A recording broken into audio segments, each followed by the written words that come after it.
Going on, everyone? So the Los Angeles Lakers have had a real tough go around so far this NBA offseason. The Lakers have had several targets, all of those targets in which have gone to other teams.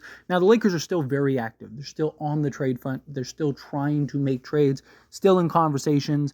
Lakers seem really determined to try to upgrade the wing position.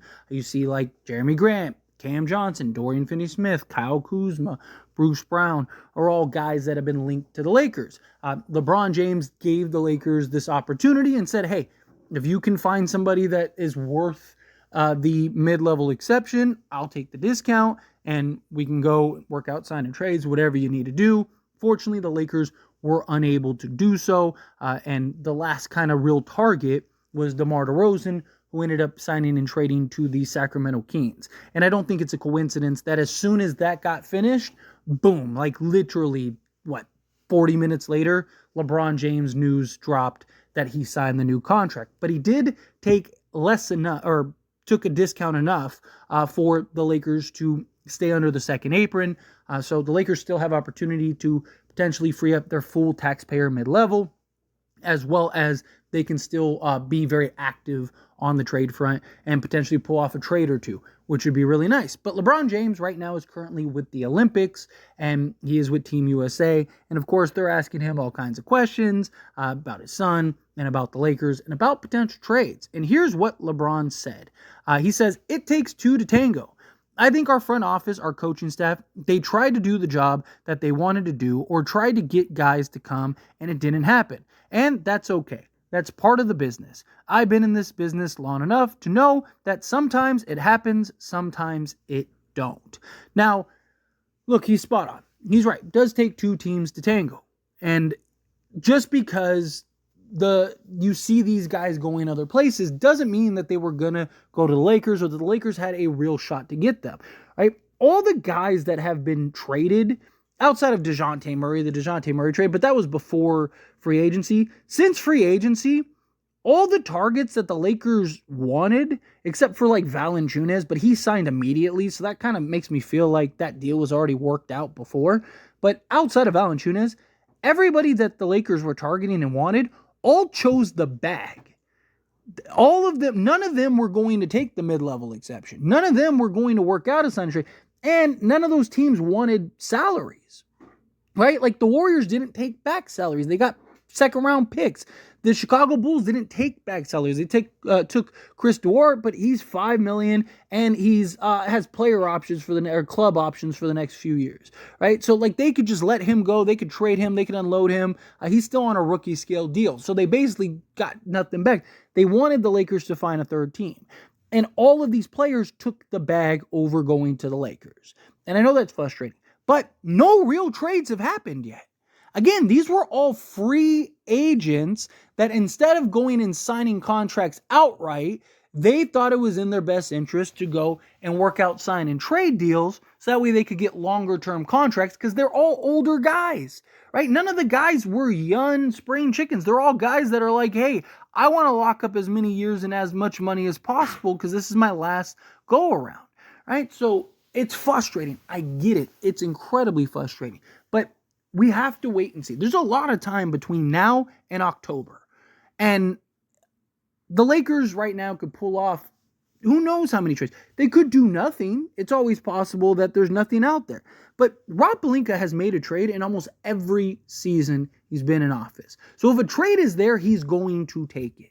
Right? If there's an opportunity there, he's going to take it. But you have to get it right if you're the Lakers. The Lakers they're not the Oklahoma City Thunder where they can just, if they just miss on 2 or 3 first, it's not the end of the world. The Lakers only have that to trade. So they have to make the right moves. They have to make the right trades because if you make a trade and it doesn't matter, like it doesn't make you better or it potentially makes you worse, you could always get worse, right? So if something like that happens, now you're stuck. And now you're in this position to where it's like, oh man, not only are we terrible now, but, or even if we're good, it's like, okay, well, we're not a real contender, right? Like as much as I want and would have liked DeMar DeRozan, I said repeatedly that him by himself does not make us a contender. It makes us better it raises the ceiling, right? We have instead of just a puncher's chance, we have maybe a Hail Mary chance, right? Like you're throwing haymakers instead of jabs, right? Like, but you still need another piece, whether that's Jeremy Grant, whether whomever. In a perfect world, DeMar DeRozan or somebody would have taken the mid-level exception, and then you would have saw, or Clay, whoever would have taken the mid-level exception, and then the Lakers pulled off a trade for a Jeremy Grant or whatever. And it's like, okay, now we're there. Now you got 2-3 guys. But the Lakers need that. The Lakers have always needed 2 or 3 guys, and you can't miss. You can't run the risk of, you give up everything for a Jeremy Grant. He by himself isn't going to make us, he'll make us better, but he's not winning us a championship just adding him. Again, you have the puncher's chance, but you don't look at the roster and go, man, this is a top 5. Like if our starting 5 is D'Lo, Reeves, Grant, LeBron, and AD, that's better, right? Plus you're going to have another year of chemistry. You're going to have a better head coach, right? Hopefully you're healthier, right? The Lakers would absolutely be better. But do you look at that roster and go, oh man, this is a top 5 team in the league? No. You look at that roster and you go, okay, like they are very good. They might be a top 5 team in the West, but you get the right matchups. You get the ball kind of fall your way a few times. Boom, you could be in the finals, and maybe take on and win a chip, right? Like that's the hope. But that was what it was last year too, right? Like the consensus was like, hey, if the Lakers were in Dallas's bracket, they probably would have been in the finals. It's like as long as they didn't play Denver, they would have been in the finals, right? Like that was the consensus. Now, that doesn't mean that they were just going to run through and walk through everybody, but you like the matchups, right? It's like the Lakers could have beaten the Timberwolves. They could have beaten the Thunder. They could have beaten the Mavericks, right? But that doesn't guarantee that they would have done it. It's just like, oh, that would have been good matchups. Lakers need trades. Lakers are active in trying to find trades, right? They're trying to be patient. And you see this every year, right? Even when we traded Russell Westbrook, right? In free agency, the Lakers were trying and doing everything they could to trade Russell Westbrook. All of the asking prices were insane. Everyone and their mother said it was impossible. The Lakers have to give up 2 firsts just to get off of Russ. They're not getting any of the value and blah, blah, blah, blah, blah, blah, blah, right? And that same Utah trade minus, instead of D'Angelo Russell, would have been Mike Conley. But that same trade was there, right? Well, minus Jared Vanderbilt. That's what it was. Jared Vanderbilt wasn't in it, and D'Lo wasn't part of the 3-team deal. But we wouldn't have been able to get Jared Vanderbilt. Lakers were patient. The asking price dropped, but the Lakers still wanted Jared Vanderbilt. And eventually, they got everything that they wanted. And the Lakers ended up in the conference finals, right? So, again, patience is key. There's a long time between now and October.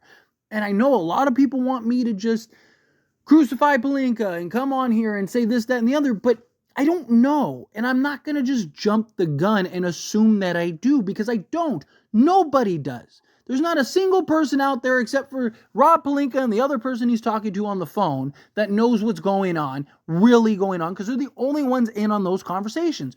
We don't know what other teams are saying. We don't know what other teams are asking for.